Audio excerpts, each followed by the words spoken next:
This is a basic FPV drone available on various e-commerce websites for around $500. With some do-it-yourself modifications, it can be transformed into a dangerous weapon. First, the drone must be stripped down to reduce its weight. What remains is a lightweight carbon fiber frame with a motherboard underneath. The 4 powerful motors and propellers are powered by a battery mounted on top, along with an antenna. Finally, a warhead is required. This RPG, costing between $100 to $500, can be secured underneath using cable ties, turning this civilian drone into a military-grade weapon. When added together, the cost can exceed $1,000 each. In contrast, a tank which costs $4.5 million can also be destroyed while being protected with this famous upgraded cage. While it may seem simple, you must consider the back-end support required, from this long-range UAVs to FPV drones on the front line. More details all in the video ahead. Let's take a closer look at how to make this FPV or first-person view drone. First, we have the carbon fiber frame, which provides a lightweight yet strong structure. The frame is designed to withstand the stresses of high-speed flight and collisions. Next, you'll notice the 4 propellers, each connected to its corresponding motor. These propellers are strategically designed with opposite angles to ensure smooth and balanced flight. This counter-rotation helps the drone maintain stability and agility during flight. All of this advanced technology requires a central processor, or what can be considered the brain of the drone. This role is played by the thin motherboard placed here. As you can see, these are not covered, which helps in reducing weight. It manages all the flight operations, processes data from sensors, and translates commands from the remote control into action.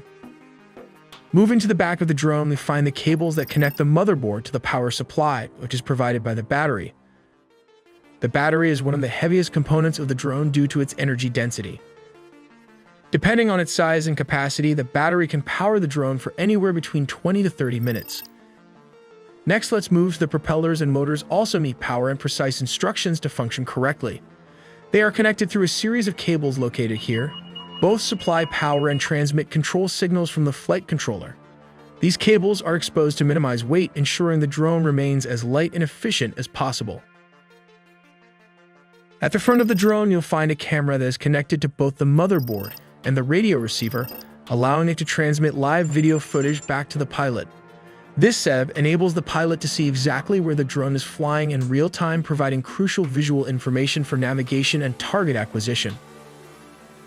However, modern warfare has introduced new challenges. For instance, Russian forces are increasingly utilizing electronic warfare systems. These systems work by jamming the radio signals between the drone and its pilot, effectively disrupting communication and control. When this happens, the pilot loses the ability to see and control the drone, which can lead to mission failure. To counter these tactics, the Ukrainians have developed an effective solution, deploying an additional drone to act as a signal enhancer. This secondary drone strengthens the connection between the primary drone and the pilot, ensuring a stable link even in the presence of electronic interference. By boosting the signal, this method helps to neutralize the impact of the enemy's electronic warfare units. With this enhanced connection, the pilot regains control and can continue to maneuver the drone toward its designated target, maintaining operational effectiveness despite the enemy's attempts to jam communications. Finally, we have the warhead located here at the bottom. This particular weapon is an RPG, or in full-form rocket-propelled grenade. If we take a closer look inside, we can find the piezoelectric trigger. This trigger mechanism is housed within the RPG warhead and features an air-filled cavity with a conical liner. However, this trigger might not function as intended if the drone is moving too slowly or if it strikes a solid mass, like a tank not in full force. In such cases, the piezoelectric trigger may fail to activate. To address this, an additional trigger mechanism has been installed at the front of the warhead to ensure it detonates on impact either manually by the operator. Let's examine this warhead more closely. At the front, you'll find the piezoelectric trigger.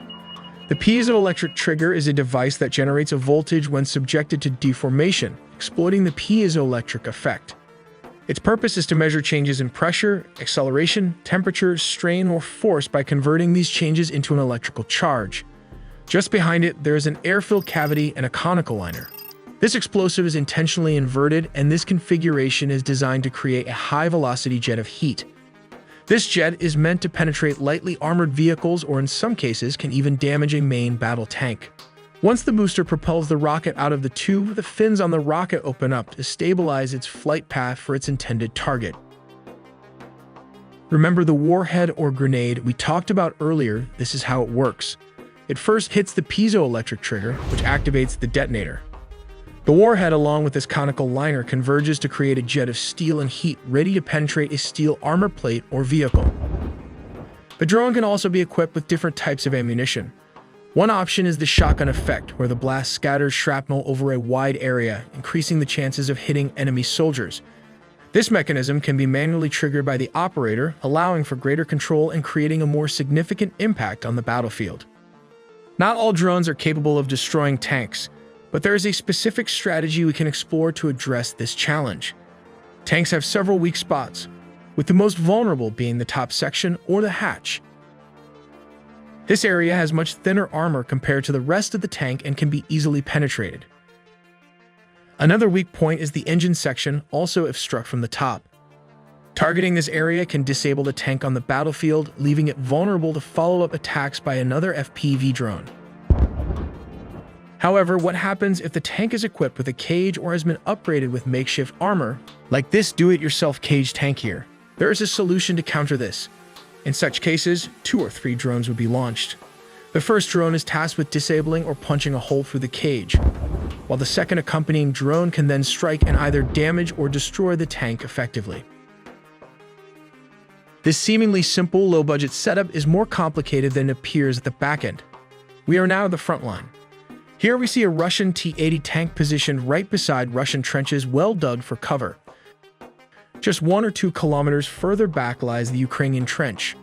Moving 2 to 5 kilometers away from the front line, we find these short-range drones, also known as FPV, stationed here. Further back, we reach the long-range drone headquarters, and finally, we arrive at the brigade headquarters. Let's take a look at how this system operates. In Step 1, at around 25 kilometers from the front line, a communication drone will ascend to about 2,500 meters. This drone scans the battlefield and transmits the target coordinates to the FPV drones. Moving to Step 2. Once the drones identify a target, be it troops, vehicles, or artillery, the crews relay the coordinates to their commanders. Step 3. The commanders then receive the target information and decide whether to initiate a strike. Finally, at Step 4. Once the command is given, the drone is deployed and dives straight into a high-value target, such as a tank. The first step in countering drones with electronic warfare involves employing an electronic warfare truck, which can be highly effective within a radius of approximately 10 kilometers, or about 6.2 miles. This capability is critical for the protection of high-value assets, such as advanced air defense systems like the S-300. These systems are not only essential for national defense, but are also significant investments, with a basic unit typically costing around $150 million. The second phase of electronic warfare against drones relies on the system's ability to emit multiple powerful radio waves. These waves are designed to overwhelm and disrupt the communication signals of first-person view drones, which rely on steady radio connections to operate effectively. By overpowering the drone's control frequencies, the electronic warfare system creates an environment where enemy drones struggle to maintain functionality. In the final stage, once a drone enters the area covered by the electronic warfare system, it loses its link to the pilot, rendering it uncontrollable. At this point, the drone either crashes to the ground or continues to follow its last received command, as it is no longer able to link further instructions. In response to the increasing challenges posed by electronic warfare systems, Ukraine and Russia are racing to develop drones guided by artificial intelligence. Let's take a closer look at how this works. Imagine this dome as the area where the electronic warfare unit is located. As soon as the artificial intelligence automatically identifies a high-value target, it locks onto it. The drone is immune to jamming because once it locks onto the target, no further contact with the pilot is necessary. It then dives straight into the target, even without any radio signals. We also make original engineering content, so please subscribe and hit the notification bell for more videos.